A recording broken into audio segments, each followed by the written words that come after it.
our customer. Hii ni Mlandizi Vikoroti, ni kilomita 5 tu kutoka Morogoro Road hadi site zilipo, na ni mita 100 tu kutoka main road, yani Bagamoyo Road mpaka kwenye site. Site ni nzuri, ni tambarare na viwanja vyetu vimepimwa, vina beacon na vina hati ya wizara.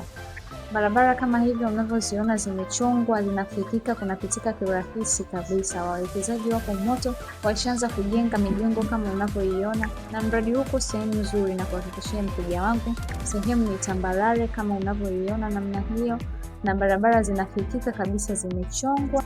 Na kuletea mradi huu kwa keshi square mita moja shilingi 6,000, mkopo mwaka 7,000 na mkopo miaka miwili 8,000, ambapo una uwezo wa kulipa Laki80 tu kwa mwezi ndani ya miezi 24 ukajipatia kiwanja chako kizuri kabisa. Usikubali kukosa huu mradi, ni mzuri, uko vizuri, uko sehemu nzuri.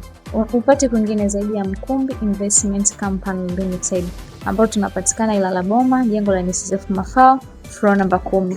Wewe ujipatie ploti zako mapema, wawekezaji wako mbio wanazikimbilia. Jamani, jitahidi kuwahi upate ploti yako. Karibuni Mkumbi.